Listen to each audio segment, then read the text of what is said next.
Hello, people. Welcome to a new episode of Psicoactivo. Today we have a very, very special guest, attorney Danny Sheehan, who's a legendary civil rights activist and attorney who has been part of many of the biggest cases in American history, not just UFOs, but a lot of people know him for that. But he's been part of the Watergate case and many more cases that have been the cornerstone of American law.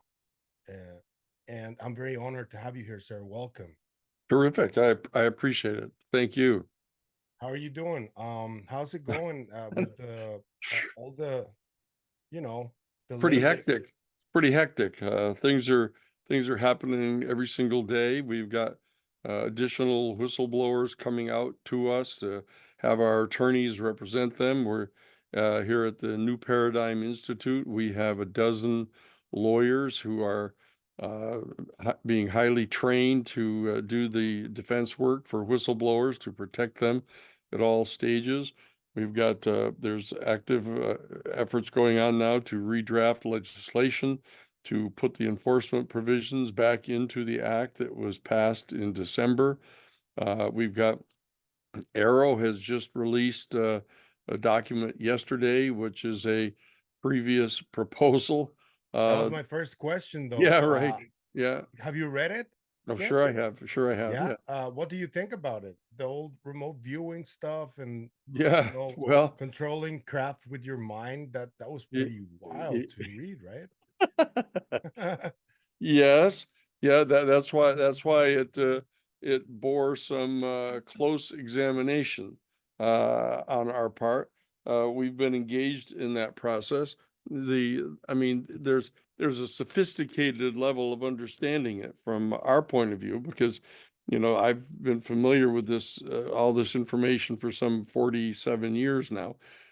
So I've been the key is who it is that had access to getting a special proposal put in by the Department of Homeland Security containing this degree of information uh, Oh, about what the assumptions were with regard to the technology.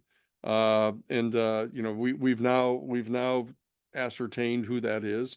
We're not at liberty to say that who it is, but it satisfies us that we understand why the particular assumptions were in the proposal. But it's extraordinarily important to point out that the proposal was never approved. yeah. But the fact that the second important question, other than who it is that had access to getting that kind of detailed information put into such a proposal, the second really important question from the legal point of view is why AARO released it yesterday, uh, given the fact that it was declassified 2 days after uh, uh, Colonel Grusch testified last July, July 26th. This was declassified on the 28th of July of 2023. And why is it that AARO did not include it in their report that was issued in the first week of March of this year? There was no reference made to it at all, so it's not clear what degree of credibility it is giving. AARO office is giving to the assumptions that were set forth in this official proposal. So there's a lot of uh, kind of more esoteric investigation that we're engaged in at the New Paradigm Institute than the average person would be. But when the average person sees what's in there, and as you pointed out, specific references to the kind of potential effects that some people may have experienced from having a direct physical encounter with one of the UFOs, the uh, the very special reference to the direct connection between what they call consciousness in the actual operation of what they refer to as the advanced aerospace Wait, vehicles. you said they call consciousness. You don't think it's consciousness? You What do No, you no, no. know? I'm saying the fact that they used the term, the Yeah. fact that they used that term, Okay. in a document like that, an official government document, is extraordinarily interesting, because what you can tell is that this document contains an awful lot of information that is based upon the same set of assumptions that have been made by those of us in the UFO community for some years now. And we have been talking about it, and it's been being consistently poo-pooed, by the military and by the government, and ignored by AARO for as long as AARO has existed. They've made no reference to this at all prior to this point as of yesterday.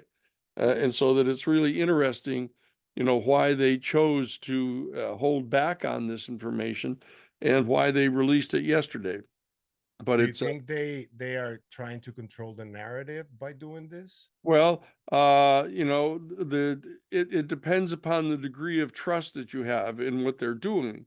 Uh, I mean, uh, the fact is that this could be a piece of information that is being salted, by AARO, to set forth what they view to be basically bogus assertions, or bogus assumptions.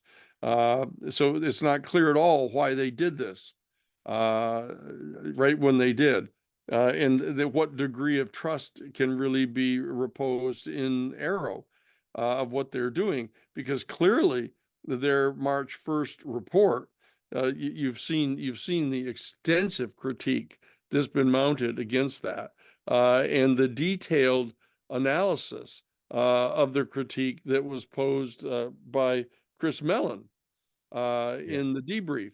That's a devastating critique.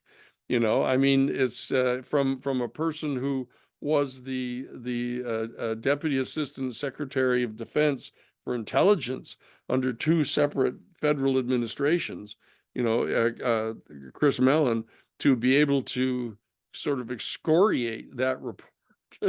you know, Yeah. and the question is, is this a response on the part of the AARO personnel to that critique?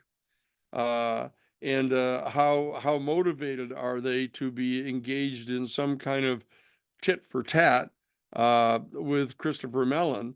And are they trying to reestablish some credibility?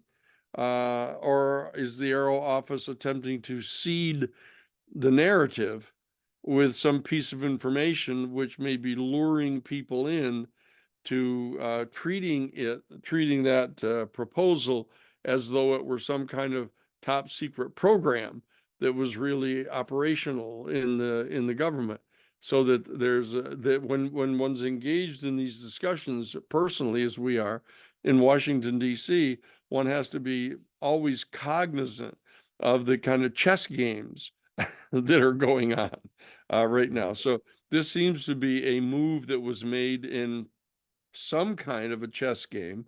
The question is whether it's a straight up chess move or whether it's, a two-dimensional or three-dimensional chess game that's going on here. Yeah. I wanted to ask you about your involvement with the Catholic Church throughout Yes, your career, because sure. I'm Mexican, and Catholicism is very Oh, strong yes, I here. know. I know. So I wanted to ask you because Ross Coulthard recently spoke about the Pope Francis's ties to ufology. That one of Hmm. his mentors was Segundo Benito Reina, and he was a former director of the observatory at San Miguel in Argentina. So Yes. this means that the Pope grew up hearing everything about ufology. I wanted to ask you, what do you know about the Catholic Church's level of knowledge they have on the topic? Well, as you probably know, that you seem to be quite well informed here, that that where I was first officially engaged in this whole process with the UFO phenomenon was when I was general counsel at the United States Jesuit headquarters here in Washington, D.C. in the social ministry office. And that social ministry office is the one that was directly responsible inside the Jesuit order here in the United States for public policy with regard to the government. And so that I started having this official role in this whole issue back in 1977, very shortly after President Carter was elected.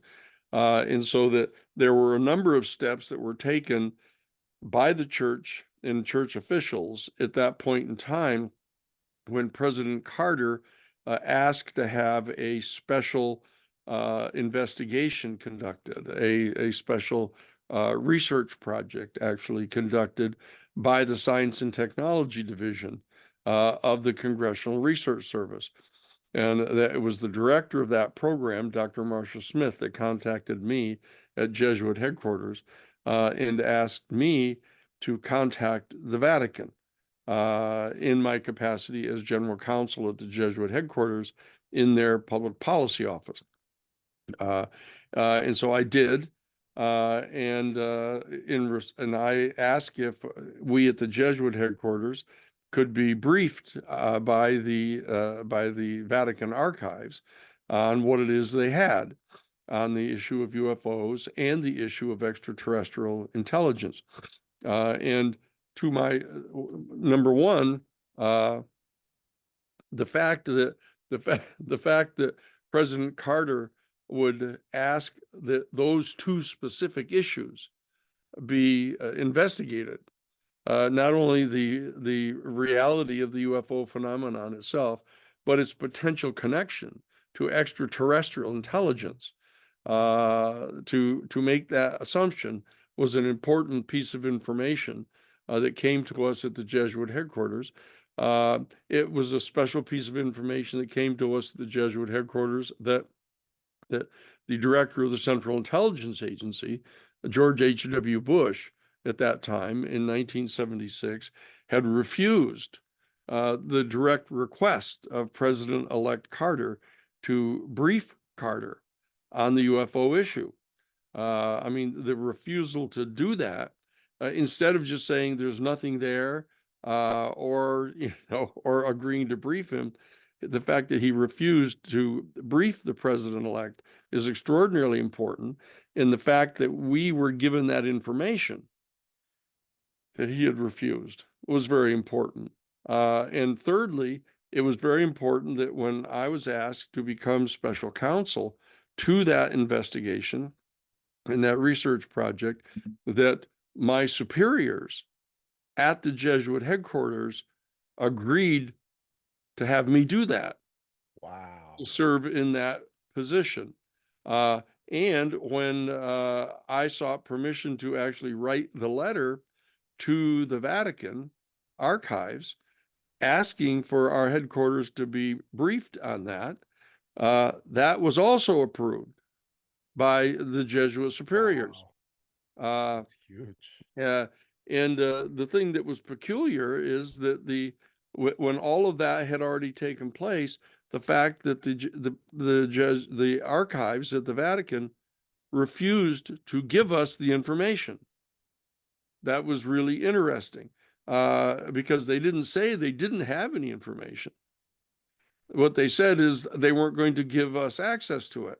Now, that's extremely important because the Jesuits, of course, as you know, are perceived by the Vatican and the Vatican staff as being way too progressive, that they're viewed as being supportive of the kind of revolutionary movements in Mexico, in Central America, and in South America, for democracy, for an increase in democracy. They're viewed by a lot of the reactionary staff in the Vatican as being too insistent upon aggressive reform of the Catholic Church, which of course is one of the major critiques on the part of the citizenry in Mexico about what's wrong with the church. And it's so anti-clerical because of the abuses on the part of the Catholic Church. It's important to remember, many people don't realize that, but the Jesuit order was actually created back in 1547 to reform the Catholic Church. That was exactly the mission that the Jesuit order had originally. And it got dragged off into being more supportive of the Vatican than they should have been. But with the arrival of Pedro Arrupe, who became the superior general of Oh, the sir, Jesuits. one Yes, thing. I studied in Iteso. He founded that school, yes, Arrupe. that's exactly, there you go.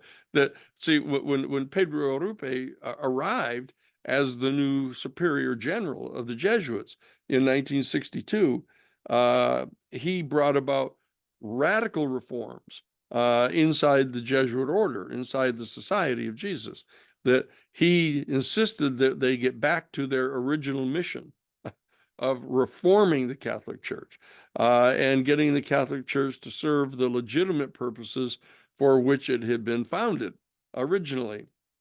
Uh, and so he became kind of anathema to the Vatican staff. Especially the people that had come into the staff under Pius the 12th, Pope Yeah, Pius the 12th, who signed the Concordat with the fascists through Mussolini in Italy, and also, of course, he established the relationship with Hitler and Franco, and Pedro Arrupe. I'm not sure most of the people know this. Pedro Arrupe was an ardent anti-fascist. That he had been, when he was a medical doctor, a surgeon, as you probably know, and that when he became a Jesuit priest, he began preaching from the pulpit against Franco and against the fascists, and he was deemed by Franco to be a socialist because he was critical of fascism. And of course, that's how the fascists view it. Anybody who doesn't actively support the fascist regime is viewed as an enemy and an yeah. adversary. And Uh, especially Jesuits, they're often misconstrued. I think they're just humanistic. They don't have like a specific left or right leaning. They just like to help humanity. yeah, That's well, that's right. But what? But you have to do. They do have a very sophisticated theology. I mean that that most of the high level scholastics in the Catholic Church, the scholars of the Catholic Church are Jesuit. uh, and that they have a huge input, or attempted input, into the theology of the church. So they have been attempting to move the Catholic Church away from its rigid kind of pro-Roman Empire elite kind of theophany that they've evolved. And so that the Jesuits have been, for example, very, very active in training their young novitiate members by Teilhard de Chardin. And Teilhard de Chardin, as you know, was a Jesuit priest paleontologist who discovered Peking man. And he's been attempting to get the church to officially recognize the fact that what Jesus was talking about was that there was this uh, potential that human beings had to be able to have the same level of consciousness that Jesus himself had, that human beings are capable of this, that it doesn't require the church to be intervening between an individual person and the infinite and eternal. And so the Vatican staff, whose bread and butter is in intervening between the individual person and the infinite and eternal, were deeply offended by Teilhard de Chardin. In fact, Ratzinger, who went on to become Benedict the 16th, yeah. forbid Teilhard de Chardin from teaching or even writing publicly about his suggestion that there was an evolutionary biological process going on in the human family that we could curry and train to actually become more and more like Christ. You Uh, know, that is what I'm studying right now. That my main case that I'm studying is about a Mexican doctor who disappeared in 1994. and he was taking a scientific approach to studying what you're talking about right now. And it's very interesting that you're mentioning that right now, because that should help me a lot with the case that I'm following. And I will ask you about this in private because I think Sure. it's a sensitive case. Oh, But sure. yeah, thank you for that, sir. So, so the bottom line is, that we're going to encounter in our discussion a lot of rich, fertile ground for further discussion. But the bottom line is that when I was at the Jesuit headquarters, the fact that the Jesuit order in the United States was asking for this information from the Vatican, and the fact that the Vatican refused to give it to them, was extremely important. And so the coming into office of Francis, who is the first Jesuit priest ever to be made pope, the difference between him and obviously Benedict, Ratzinger, but even Pope John the 20th, Pope John Paul II, who was, in Paul, Pope Paul VI, he was part of the staff at the Secretary of State under Pius XII, and in the Secretary of State who was there, who was Cardinal Viot, who was an ardent French fascist. So that this dialogue, the dynamic that's going on between the extremely conservative reactionary elements inside the Vatican, who are responsible for most of the activities that have generated the degree of anti-clerical sentiment, for example, in Mexico and in other places around the world, which is completely legitimate, in opposition to the abuses of the church. The Jesuits are pretty much set against that. They're trying to reform the church, as is Francis right now. As you know, that one of the very first things he did when he became pope is he fired the entire board of directors of the Vatican Bank because they were involved in corruption.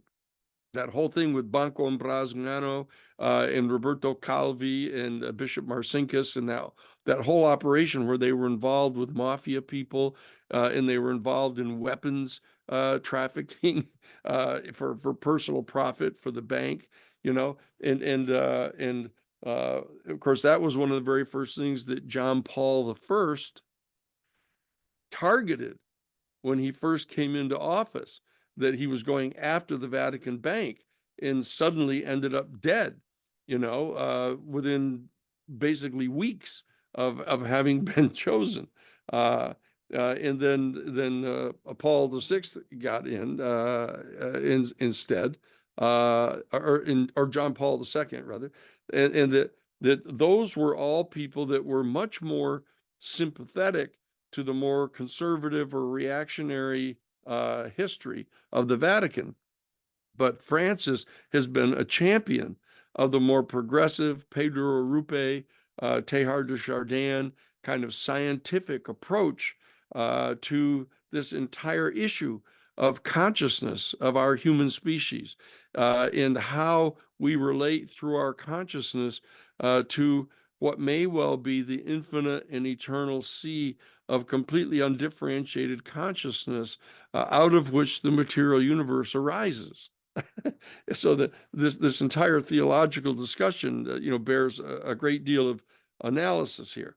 So my having come to this professionally, while at Jesuit headquarters, plays a very major role in my perception of the entire issue. So I view this entire inquiry about our relationship as a species to extraterrestrial life, to the entire evolution of consciousness within the material universe. All of these things are profoundly important. And so this issue that you we raised right at the very beginning in this recent release just yesterday by the AARO office of this proposal that was being discussed back in 2011, to specifically look into the relationship between human consciousness or consciousness itself and the actual operation of the UFO vehicles. This has been a very important issue down through the years because back in Roswell, in the crash itself, that what's his head? Philip Corso, Colonel Philip Corso, who was the head of research and development in the United States Pentagon, said that one of the technologies that they recovered from the crash retrieval at Roswell was in fact a helmet that seemed to be worn by the pilot, but there were no controls in the vehicle, and that it appeared that the vehicle was controlled by telepathy that was conveyed to the vehicle through this helmet, and that the vehicle itself was a receptor of kind of consciousness on the part of the beings. Now that aspect of the technology is extraordinarily important. And it's one of the reasons why the people involved in the UFO investigations, et cetera, are so fixated on the issue of remote viewing, in psychic abilities, psychokinetics, people like Ingo Swann and the people Dr. who were, Hal Puthoff too. oh yeah, Puthoff, and all those people that are involved in the remote viewing program, the Stanford Research Institute.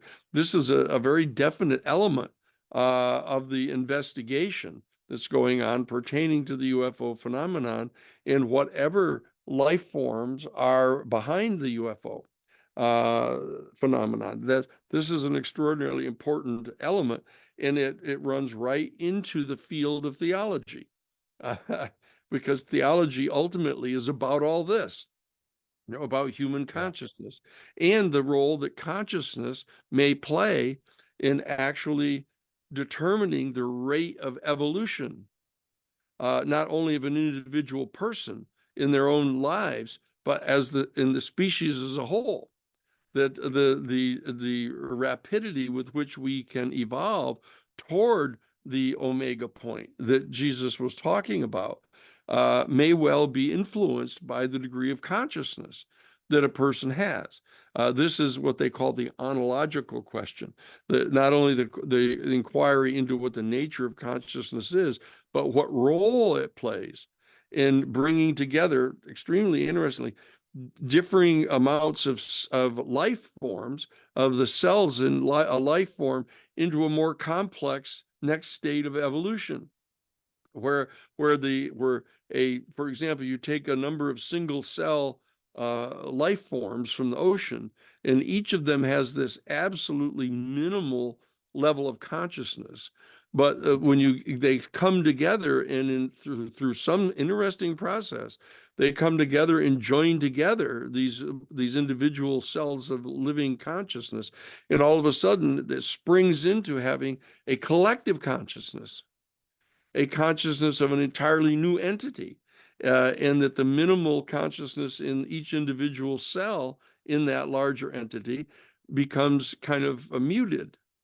And it conduits itself into the consciousness of the larger entity, in the more complex entity. Scientifically speaking, do you think quantum entanglement has to do with what you're saying right now? Well, it's interesting that really it's almost like a holographic field of consciousness gets established in the interaction among the minimal levels of consciousness of each of the individual cells of life, that suddenly they come together in some kind of a hologram is generated, in which there's this larger collective consciousness that takes hold and begins to function and control the activities of that larger entity. In that kind of process of step-by-step evolution up through the chain of evolution is what has given rise to our human species. And that the anticipation that we're going to evolve even further, and will be evolving further and further along the lines that Jesus was talking about. How close do you think we are to that as a species right now? Well, I'll tell you what. There's an important story that when I graduated from Harvard College in 1967 and went on up to the law school right there in Cambridge, and I was there in the spring of 1968. And in the spring of 1968, the chairman of the Department of Intellectual History at Harvard University was going to be retiring, Professor Crane Brinton. And he was asked in his final lecture that he was going to be delivering in May of 1968 to address the question of what the most important single intellectual insight was that our human family has come to, that he had encountered in his entire 50 years of studying in the field of intellectual history. And when he stood up, I was there. I came down from the law school to attend that lecture. And he got up in front of the entire assemblage, which included men from all around the world, had come all the way back into Cambridge, who had had him as students, earlier. And they were there. There were hundreds and hundreds of people that gathered to hear that final lecture. And he said, I've been asked to talk on the point of what I thought the single greatest intellectual insight was that our human family has come to, that I have run into in the last 50 years. And he said, this is actually easy. He said, the answer to this. And I believe that the most important single intellectual insight that the great minds of our human family have come to is that our human species is right on the very verge of evolving into the next stage of our humanity, and that the aspect of our physical being that is going to be evolving is a new faculty, a faculty like seeing or hearing or smell or touch. It's something that isn't conduited through the intellect at all. It's a direct experience on the part of our eyeballs of the electromagnetic frequency of light, that quite clearly our physical entity was responding to the electromagnetic phenomenon of light that drew into material manifestation the eyeball in living matter, that it actually drew into material manifestation something as complex as the eyeball, that was able to directly experientially encounter the electromagnetic wavelength of light. He said the same thing has happened with regard to hearing, that the electromagnetic frequency of sound actually helped draw into manifestation the complex ear, internal functioning of ears, so that we could directly and experientially engage the electromagnetic phenomenon of sound. And so this biological process of our human consciousness, or our animal consciousness early on, being able to respond to the stimuli of a particular electromagnetic field to generate an entire sensory faculty on the part of our human species. He believed that we were right on the stage, on the edge, the verge of evolving a new faculty, and that this faculty was going to be like seeing or hearing, and it was going to be able to directly and experientially encounter the electromagnetic phenomenon that bonds every single ultimately irreducible integer of matter in the entire universe into Wait, but one that's unit. already happening. What? Well, that's right, but that's what he's talking about. He's saying he Wow. believes that this is actually going on right now, that the ability to directly and immediately experience the unitive phenomenon that bonds together every single ultimately irreducible integer of matter in the entire physical universe is a faculty by means of which some individuals with high levels of consciousness can actually tap in to a unified field, and that they can actually engage in remote viewing. They can engage in a direct remote experience of reality elsewhere in the universe, not only in physical terms, but in terms of time. So that because time is just another dimension, it's the fourth dimension of our physical reality, so that they can have precognition of events that are pending in the future, and can actually recall events in the past. That this is a fact. And he said, I believe that this faculty is evolving right at this point in time. And by means of an exercise of this particular new faculty, he believes that each individual human being can directly and experientially discern what particular kind of conduct on their part or on the part of our human collective is either harmonious with or disharmonious to the natural order of the entire universe. And that Yeah. this is the experiential ground of reference for ethical decision making. Okay. And he says this right to the whole class.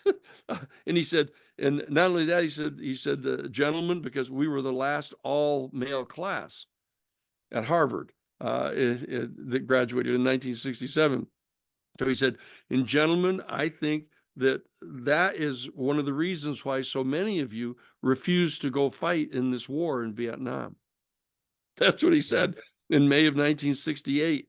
And so that's an answer to your question, of what is actually going on right now.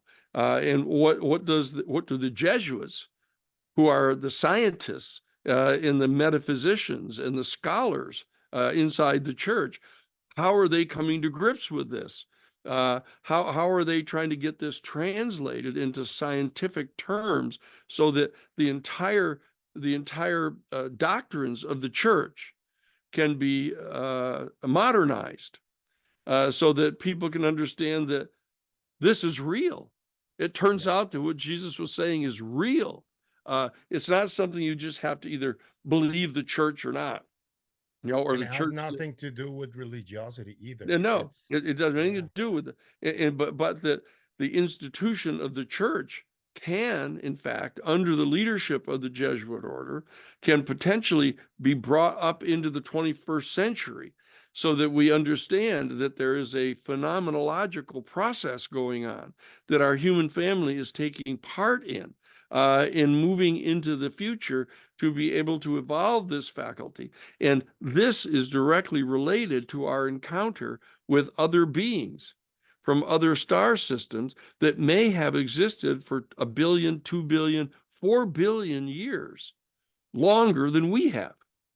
yeah. The, the The way I see it is that they see us as a very young species going yes, through this process, yes, and they're just waiting, right? Like, and they're seeing that all the changes going on right now. yes. That's amazing. That's Yeah. amazing. And so what I'm saying is, you can see where the issue of spirituality and consciousness all relates to this issue of encountering an extraterrestrial species that may be 1 billion or 2 billion years more evolved than we are. And so that they're observing us. And what they don't want is, they don't want us to destroy ourselves, while we're still at this low level of consciousness where we don't really experience the unitive phenomenon that bonds the universe together. There are still people who have almost no development in that area. And so they see everything in terms of adversaries. Everything is dialectical. Everything is, me versus you, or us versus them, you know. Tribalistical. Yeah, Yeah, tribalistic. and so that that's why this entire exploration of the UFO phenomenon and the extraterrestrial civilization that may be represented by the arrival of the UFOs here on our planet is so filled with potential, and its spiritual potential, its of course technological potential, its philosophical potential. It's got so much to offer for us, and it's so important to not let the issue get hijacked by the people that are the most intensely devoted to military solutions, Yeah. of developing weapons, of trying to knock down these UFO vehicles and capture them and back engineer their technology into making weapons. I mean, that's it's it's like the famous Sufi saying that when a pickpocket meets a saint, all he sees are his pockets. Wow. Okay, so based on that, because you're mentioning extraterrestrials, right? And I've heard you talk about different species, Yes, but I wanted to ask you something specific about the Amazon forest and all the tribes that are there, sure. because I've heard them speak about beings that are Yeah, not necessarily from other planets, but they know them and they have a name sure. for them. I don't recall the name right now, but Sure. do you think there could potentially be a species that has been here for more time than we have, and they're just hiding from us in some way? Or Well, yeah, it's a, in my opinion, it's a different aspect of reality. That it may very well be true that there are beings that exist in another vibrational frequency okay, than the one in which we function, and they may be able to actually have access to our the frequency of our particular world. And so that they have things that appear to be apertures or vortexes where these beings can actually come and go, and that the indigenous populations are quite familiar with this. In my opinion, that is a standalone phenomenon, but it's different than the obvious fact that with literally trillions of star systems is here in our galaxy and hundreds of billions of planets that are perfectly capable of generating and sustaining life, that it's very clear that it's likely that more than one of these has actually, with 2 or 3 or 4 billion years more of doing scientific research, has figured out how to move faster than the speed of light, or that they have figured out the dimension of astral travel that yeah, is that people are capable of. Human beings in a high state of conscious evolution are capable of this kind of bilocation and astral travel. They can engage in psychokinetics, can move things with their consciousness, etc. And so that there are all kinds of things that are known as siddhas that human beings are capable of in high states of conscious evolution. So that if in fact these other planets and other star systems have had 3 or 4 billion years more to evolve, they may have developed these particular capacities, and they may have been able to figure out how to develop technology that actually utilizes whatever the scientific principles are that are involved in the human being able to engage in these kind of activities, so that they could transport an actual craft, from their star system, even though it's 20 billion light years away, and that it can somehow fold space or can move through an astral dimension of some sort and come here. And that's why it would be potentially perceived as being extra dimensional, because yeah, of the manner in which it transits, they transit to come here. And so that they could unmask and become materially manifest to us. And it would appear that they're coming out of another dimension, right? And so that you can see how they could get conflated with, if there is right here on our own planet beings that exist in another vibrational frequency, that you could see how people could begin to conflate the two of them, so that you okay. get people, for example, who are interested in the UFO issue, getting distracted, in my opinion, to Skinwalker Ranch, to say, oh, look what's going on at Skinwalker Ranch. There's a big aperture here that just opens up and you can see into another dimension. And there's another being there now it doesn't look like a UFO person. It's different. It's like a big, tall, hairy, kind of guy. Yeah, like a That's werewolf, they say, right? it looks a little like, more like the SETI or the Yeti, The Yeti. or the Okay. Bigfoot. They look like that. Okay. At least that's the one that I've had described to me, because I was asked by Robert Bigelow to come to his ranch right after the first one of these had happened. Did you see anything? No, I was No? he contacted John Mack, Dr. John Mack, at this point. It was like 1994 when it happened. And so he contacted John Mack and asked John to come out to see him right away and bring your lawyer. He said, so we went out, and by the time we got there, a day or so later, Bigelow had already decided he didn't want to do anything about it. He didn't want to, sue anybody because, these helicopters came in and beat up his scientists who they were trying to get to study this thing. Uh, Wow. and so the bottom line is he backed away from it. So I've always assumed, subject to amendment, if I learn more about this, is that there's something going on there at the Skinwalker Ranch, and there are other places where there are vortexes.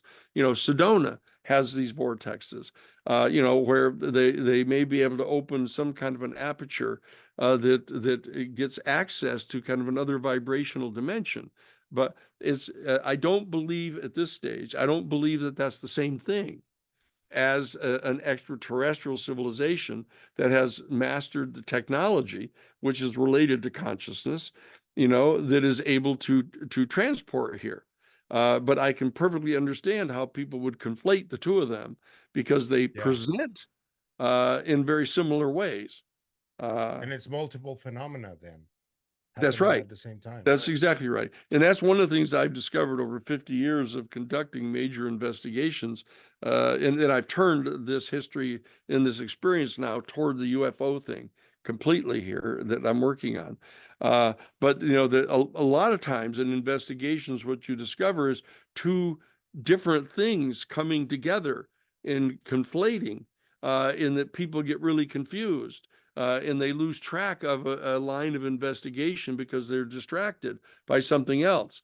It's a lot like, three different cars coming into a particular intersection at the same time, and one of them is trying to jump the red light. The other one is trying to come in and beat the red light coming on, and a third person is just not paying attention. They're looking at something on the floor and they drift into the intersection, and there are three entirely different kind of things happening that come Yeah. together, and you have to kind of unpack that.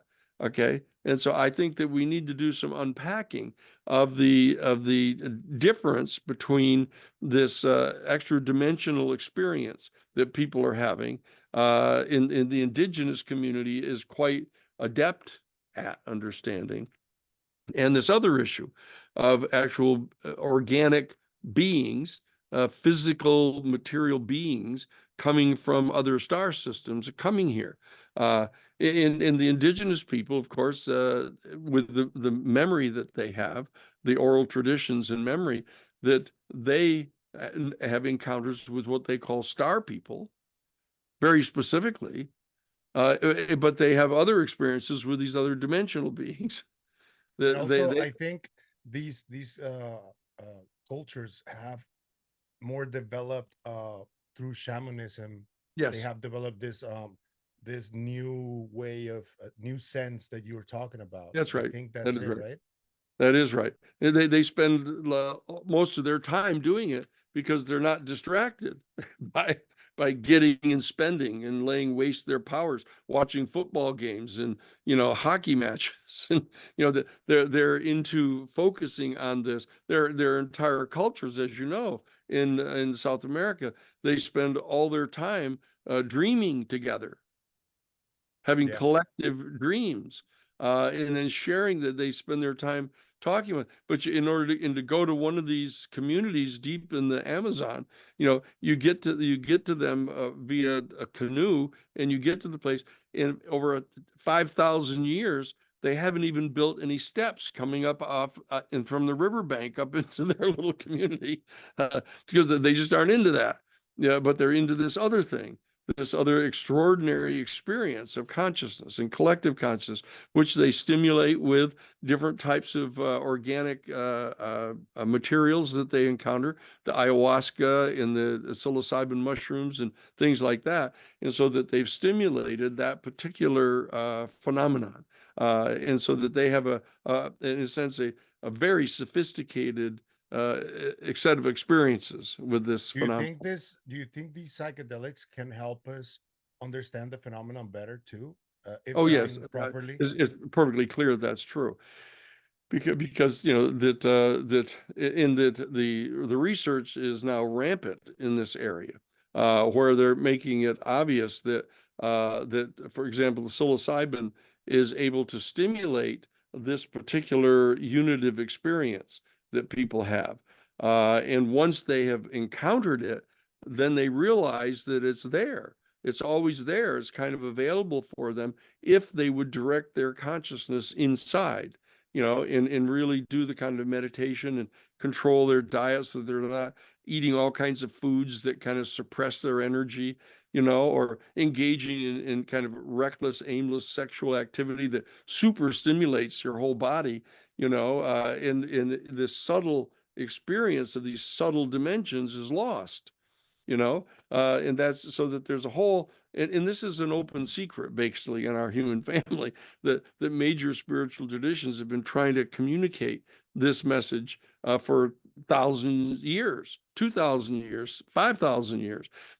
That's why you find these statues of people, beings that are 2,000 to 3,000 years old, just sitting there, the little So do you do statues. you think do you think the government, because in the 60s I know how much they banned psychedelics specifically. Yes. Do you Yep. think the government was very aware of what how it could help humanity and that's why they banned them? Well, that's it calls for an entire kind of investigation and analysis of what was going on. For example, that the CIA was using LSD Yeah, as, MK Ultra. yeah, as an interrogation device, Yeah, because they thought it broke down a person's attachment to the artificial cultural structures that they've been cooped up in. One of which would be their commitment to keep secret information that they didn't want to disclose. And they thought if they gave them enough LSD, that kind of loyalty would dissolve away, and they may be able to, so it's again, when a pickpocket meets a saint, all he sees are yeah. his pockets, and so that they leaped on that. And said, "Oh, good! Look at what we've got here," rather than understanding what They this, never did. yeah, what the extraordinary opportunity is this being. Now that they're coming back to this now, there's a lot more effort now being put into trying to explore this scientifically in the utilization of psilocybin, for example, in treating alcoholism and the PTSD. PTSD, uh, ironically enough, from our military people. Yeah. They're deploying the military people to go over into the Middle East and slaughter women and children, and that they come back totally traumatized, psychically and emotionally, and spiritually, and so that they're trying to figure out some way to recover them, so that they don't become a complete burden on the culture, because the massive percentages of those people that have suffered from the PTSD aren't getting any kind of realistic treatment, or Yeah, and assistance. it's so expensive now, and also there's a lot of suicides there Yes, happening. huge number of suicides. And so the bottom line is that there's all kinds of opportunities that are here for our human family, that allowing the national security state to control our public policies is deterring our culture from being able to get access to these opportunities. And the same thing is true of the churches, is that they've gotten so ossified and attached to kind of doctrinal positions, that at one time may have been helpful in when the population, 99% of the population was illiterate, and didn't even move more than 50 miles from where they were born in their whole life. But they've ossified. Those institutions have ossified.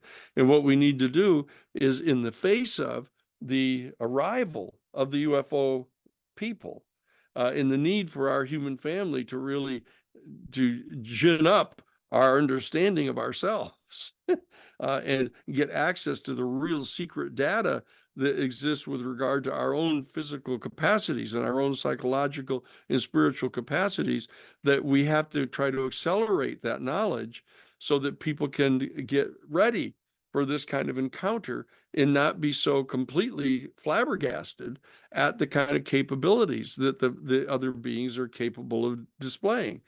So we have to understand that we're a lot more like them than people might be led to believe.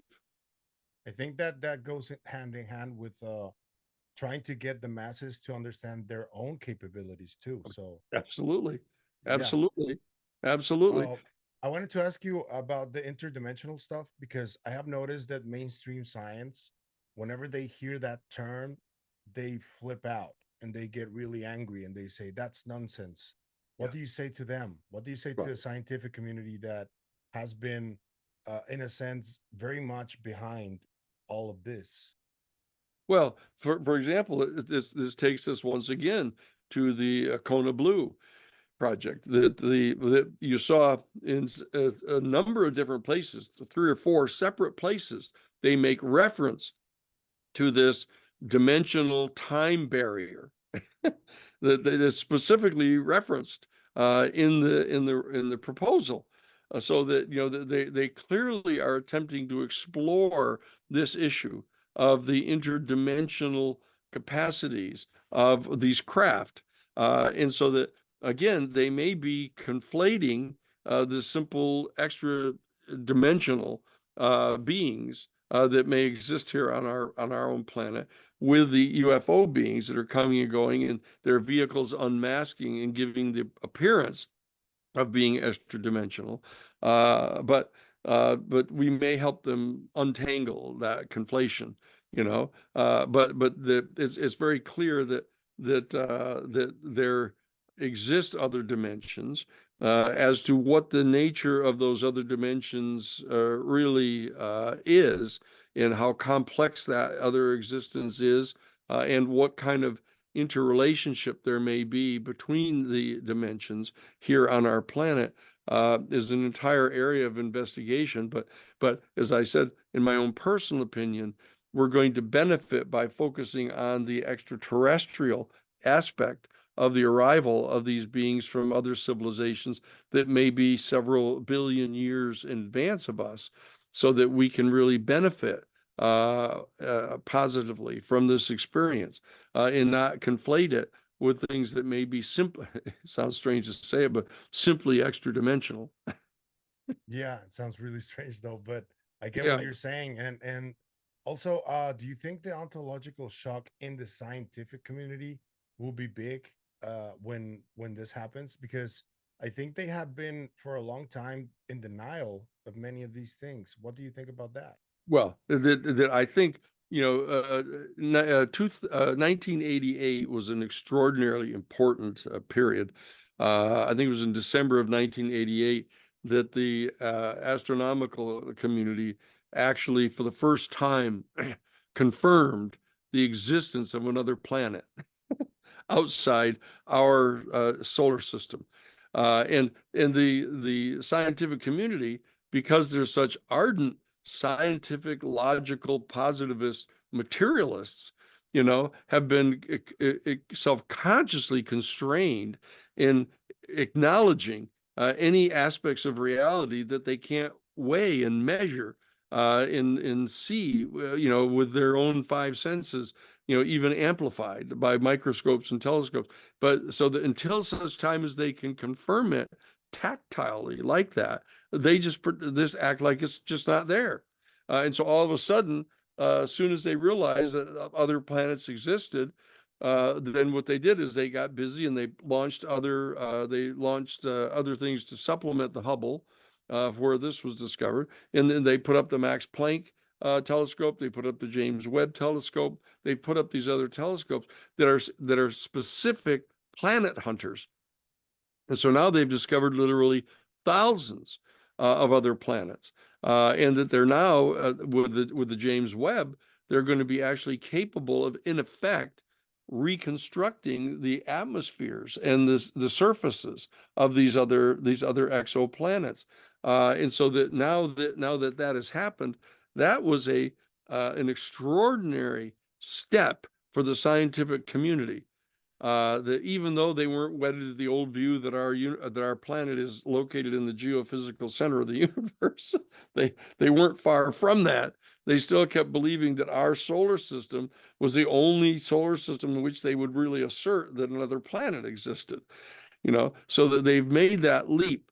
And what they've done, in my opinion, that they have already adjusted to a process by means of which they're going to be reaching out to discover life elsewhere in the universe, not just with SETI, listening for telecommunications, coming from another planet, but that what they've said, and actually in the statement that was issued by the Catholic Church officially on November 10th of 2009, after Benedict, of all people, had invited astronomers and astrophysicists and astrobiologists and other scientists, there were 30 of them, to come to Castel Gandolfo, where the Pontifical Observatory is, and they spent an entire week briefing the Vatican staff on these space explorations for life elsewhere. And they came away, and Father Jose Gabriel Funes, who was in 2009, was the actual director of the Pontifical Observatory, was directed by Benedict to go back to the Vatican in Rome and make an official statement from the press room, in which he said, in light of the discovery of more and more of these new exoplanets, it has now become clear that much sooner than had been previously anticipated, our human family is going to be discovering life elsewhere in the universe. And therefore, 2009. That's 2009. Yeah, Wow. November 10th of 2009. They've quoted other little things that Jose Gabriel Funes said, like, would you baptize an alien, or, blah, blah, but the bottom line, this statement, you don't see reported an awful lot, but the statement specifically stated that in light of the discovery of more and more of these new exoplanets, the time has now arrived, much earlier than had been previously anticipated, when our human family is going to be discovering life elsewhere in the universe. And therefore, the time has arrived now for the commencement of a very important discussion among the members of our human family of the profound philosophical and theological questions that are posed to our human family by the discovery of life elsewhere in the universe. Now, because of my having been the chief counsel at the Jesuit headquarters in their social ministry office for 10 years, I reached out immediately to Father Jose Gabriel Funes and went to see him in a matter of days after the statement was made. And I sat and talked with him. Within 2 minutes of the beginning of our conversation, he said, "Look, Danny," he said, "we're not talking here about the discovery of a single cell life form beneath some frozen sea on some distant moon in some far off galaxy. We're talking about the existence of another highly intelligent, highly technologically developed, but distinctly non-human species right here in our Milky Way galaxy." Wow. And that's what he said. That's not far. That's Holy what he crap. said. Okay. Sorry, sir. And so what I'm saying is that was reflective of the fact that the church had been preliminarily prepared, as the scientific community was, to kind of go planet by planet to say, oh, look, we've discovered a single cell life form underneath a frozen sea somewhere. Now we've discovered a more complex organic form of life, in some ocean at a far distant. Oh, we found a more complex one yet. And so that they'd figured out a set of stepping stones by means of which they could slowly move into a new paradigm of really understanding that not only that there are planets elsewhere in the universe, but there's life elsewhere in the universe, and there's complex life. And there's eventually, as long as they can stave it off, other highly intelligent and highly technologically developed, but non-human life forms in the galaxy. So that they're having to undergo a radical acceleration of their coming to grips with this, both in the Catholic Church and in the scientific community, because the phenomenon of UFOs is pushing it right in their face. They're saying, look, we're not talking about these people some, 400 million light years away. We're talking about beings that are coming and going from our planet. right now. And so that we have to start preparing to engage these people and to integrate their reality into our worldview. And so that there's an entirely new human worldview that needs to be developed. That's why our New Paradigm Institute in Washington, D.C., is devoted to trying to participate in facilitating the development of that new paradigm worldview that takes all of these things into account. By the way, thank you for the segue because I wanted to ask you about that. Yes. I know the efforts that you're trying to do with the American government, and you can understand the alleged UFO fatigue, right? So, uh, based on what you've told me from the Catholic Church, uh, I was thinking, and I kept thinking, if disclosure is not coming from the government because they're pushing back, right, on whatever Yes. efforts you're trying to do you think it may be possible to have some other kind of disclosure from the Catholic Church before the government? Who do you Well, think if would have the biggest impact if it Well, happened? if they were smart, what they would do is they would engage the United States government, the Chinese government, the Russian government, the government in India, the government in Japan, and they would engage these governments in a discussion, saying, "Look, we're in possession of a good deal of information, assuming they are, about the reality of this extraterrestrial life, and we believe." That the conditions on our planet are in such a dire situation where the threat of thermonuclear war is looming over us every minute.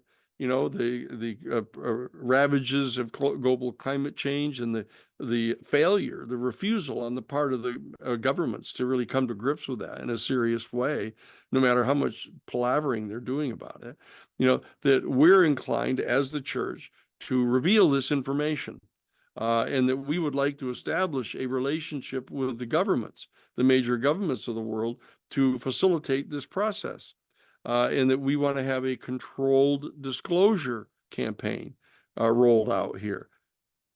That's the purpose of the statute that has been drafted by the United States Senate, is to have a controlled disclosure campaign mounted and facilitated by this board that they want appointed by the president, this 9-person board of review to extract all of the information that exists, you know, anywhere in any of the 6 military services of the United States, any of the I go through this kind of incantation, but you know, the 6 military services, the 18 intelligence agencies of the United States, the 32 different Defense Department agencies, and all of the various aerospace corporations that have been put into possession of any of this technology, all are being compelled to turn this over now to Congress, who has been lied to and shut out of this program for 80 years now. You know, that's what's going on right now. That's the reason that we're talking right now.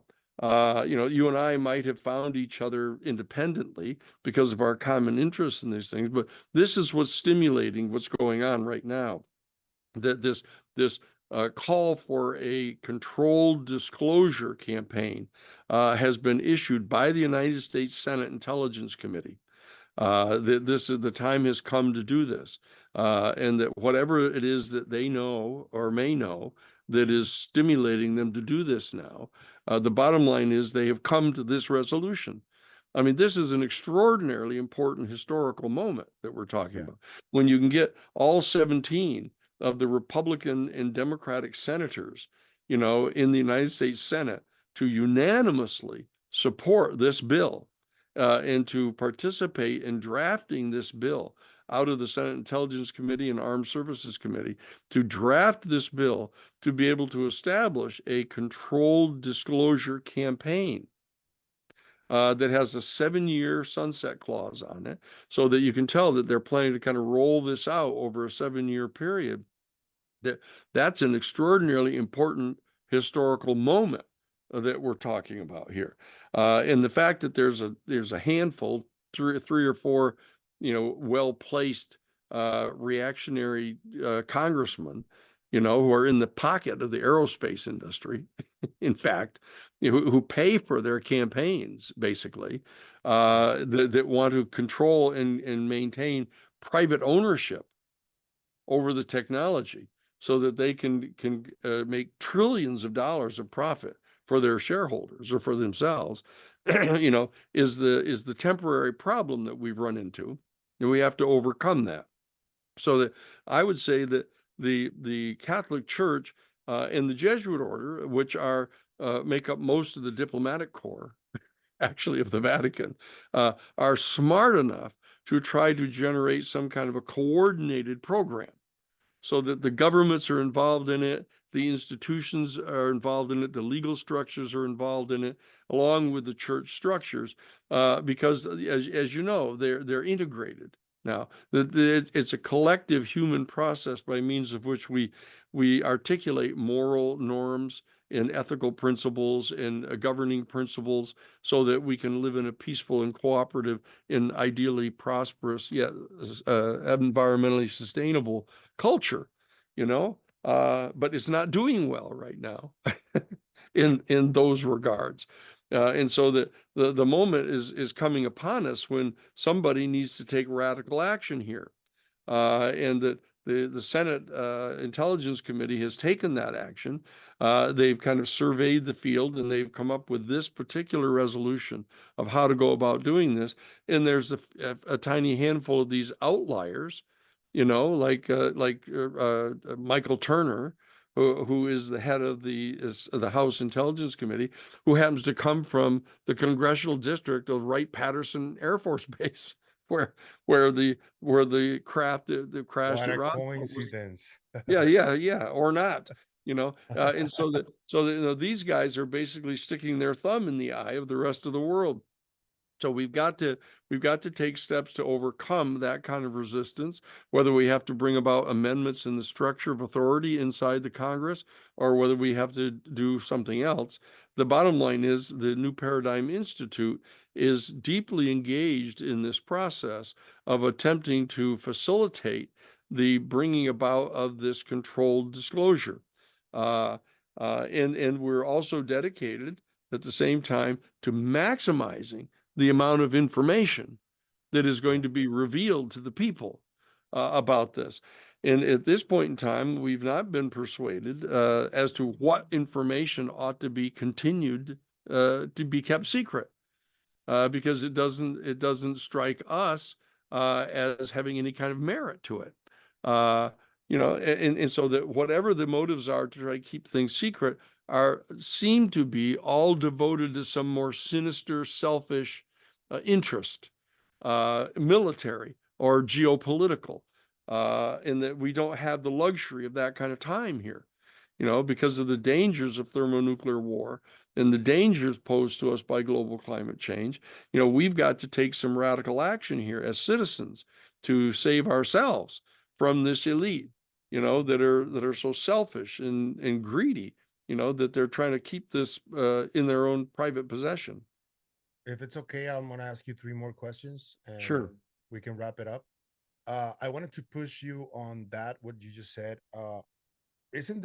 Could it be a scenario where this technology is so advanced and so groundbreaking and so dangerous, like the atomic bomb, for example, that some people are trying to keep it from us because it's too impossible to contain by the population? Do you think that's a Well, scenario? that would be a more benign motive than usually you find them engaged in. That Okay. they usually want to keep it themselves so they can use it for the very evil purpose that they're pretending they're trying to protect us against. I mean, if Okay. people have to really grok this, that the United States government, that transparently invaded the Middle Eastern oil field. The minute that we persuaded Gorbachev to step back out of the Cold War and agree to kind of disassemble the nuclear warheads that were threatening the world. And what did we do? Our government under George Bush Sr., and his Secretary of Defense, Dick Cheney, and Paul Wolfowitz and the rest of them immediately leapt upon the opportunity to try to establish full military dominance over the planet, and invaded the Middle Eastern oil fields. and occupied the Middle Eastern oil fields to try to Yeah. keep China from getting access. So that, these people are not to be trusted, are not So to be trusted. that leads me to my second question, which is I heard James Yandoli from Engaging the Phenomenon. Shout out to him. Yes. Yeah. Speaking to Dr. Colm Kelleher and to Dr. James Lakatsky and Yes. asking them about this group, which, Stanton Friedman, the late Stanton Friedman, Yes. talked about MJ12, but he Yes. mentioned Zodiac. Mm. And they were very like taken aback by the mere name. Do you have any knowledge on this group on if they're still active or Well, we're the New Paradigm Institute is actively investigating this right okay, now. okay. That's all you can say for now. That's all I can say right now. Thank you very much, sir. And my final question is more asking you for a little bit of advice because Sure. I've been I learned from the Jesuit University, ITESO, they have this tool called the Medium Observatory. So from the moment I started studying there, they taught me how to look at the bias that each communication medium has when they are putting out their information, right? So when I came into this space, I realized that there was a lot of obfuscation and disinformation and misinformation going around. So that's comes with the territory, right?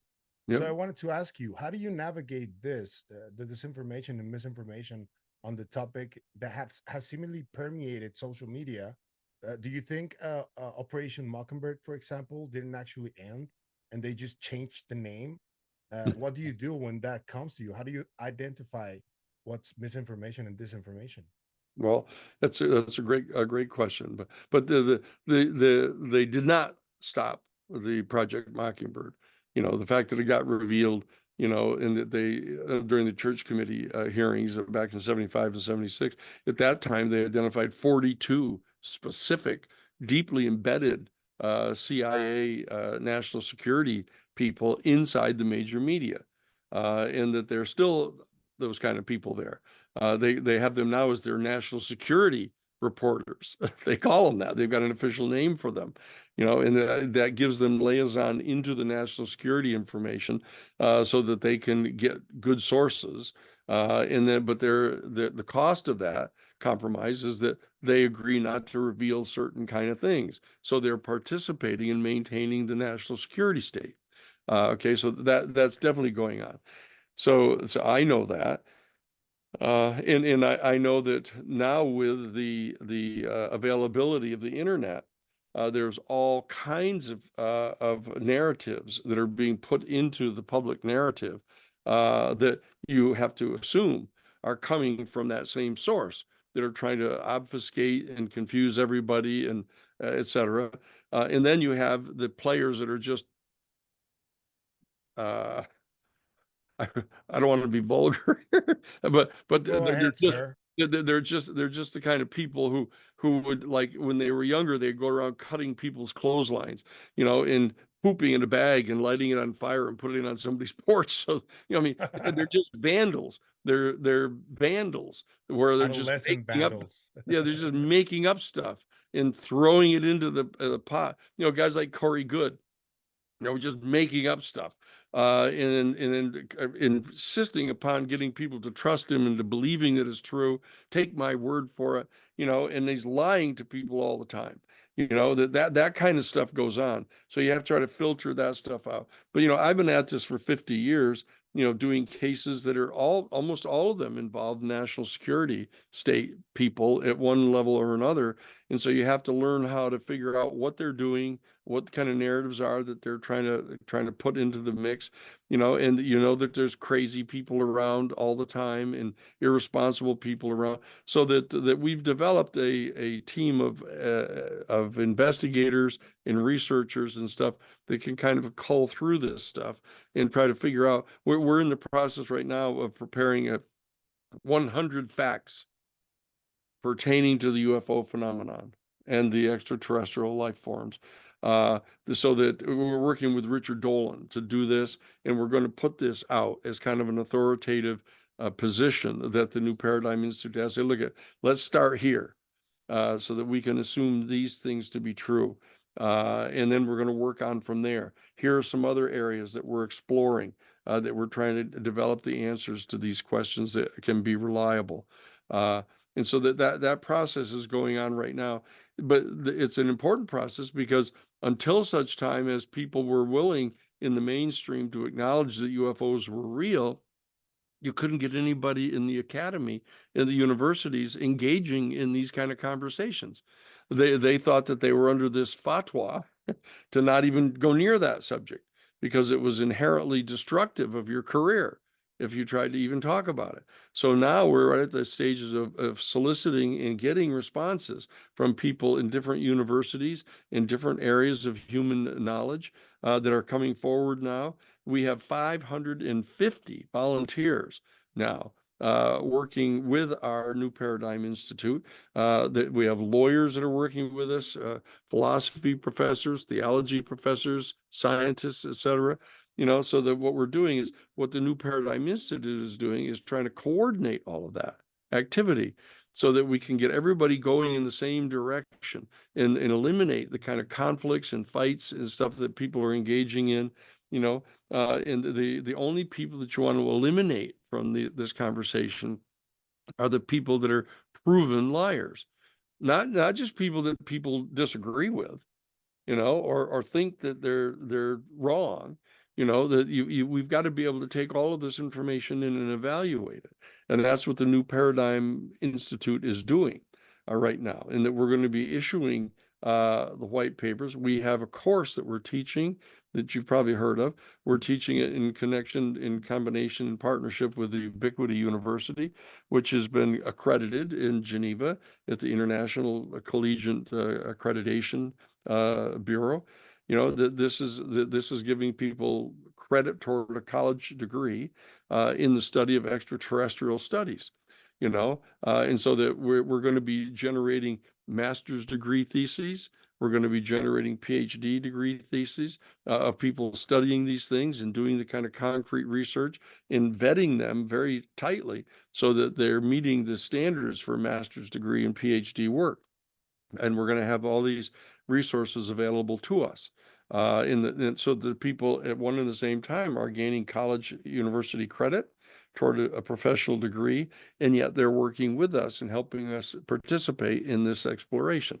And that we're establishing these Citizens for Disclosure action groups in all 435 of the congressional districts in the country so that people can be writing and communicating with their senators and congresspeople to get them to move the 64-page legislation into reality so that we can get the board put in place. We're one of the only groups that is authorized to nominate people for the president to be members of this particular panel that's being put together in the statute, that our New Paradigm Institute is designated as the UAP Disclosure Foundation. We own and control that domain, so that we've been named in the statute as the ones authorized to nominate people to the board, to the president. Okay. So we're engaged in all of those activities. But one major one of which is the one you ask about is how we sort through all of these different narratives. How do we develop probability projections? Well, we're going to be engaged with professional investigators that do this. That, for example, that we use, I don't know if you've ever heard of them, they're called psychological stress evaluators. It's a super sophisticated lie detector, so that anybody who comes forward and professes to either have certain knowledge or have certain experiences, we can put them on the psychological stress evaluator and determine whether they're lying to us. And they can't beat that machine. No one's been able to beat that machine. Okay, so we have that, and we have Okay. access to that. So that's going to help us kind of wade through some of these narratives, and get to the truth of this matter. Okay, I have just two questions from the people Yeah. that oh, sorry, what was that? Oh, That was they're weird. glad. They're celebrating the fact that you recognize that they've got questions. Okay, just about the updates on David Grush's op-ed Ah, and yes. Lue Elizondo's book, because I know people keep asking you about this, but if there's any updates that are worth I know, talking I about. know. It's the both of those are in the hands of the United States Defense Department pre-publication review and security office, and so they're the ones that are going to determine how soon this stuff is released. But we're planning on having access to both of those, before the Congress adjourns for the summer, if possible. You know. Oh wow. Okay. Okay. So we talked about a lot of stuff. I wanted to commend you for the approach you're taking and trying to put everyone together and move towards Yes, the same goal, because I think absolutely. that's very important because of all this obfuscation that is happening That's and right. all this infighting that is happening that Yeah, I yeah. absolutely We're loathe. trying to help eliminate that. Yeah, I wanted to commend you on that and tell you that you have an ally here to help you in any way Right. with that, because I believe that the faster we can come all together and move towards the same goal, the quicker we're going to be able to evolve what you talked about at the beginning of our That's right. conversation. So, That's Mr. absolutely Sheehan, I want to right. thank you for your time, and I hope this is not the only time we talk. I hope No, well, we just have let me know. As you can tell, okay. I'm very interested in having these kind of discussions. Okay, sir. So thank you very much, and I'll talk Terrific. to you soon, sir. Have a good Sue, one. far out. Thank you so much. Thank Thanks. you. I'll see you.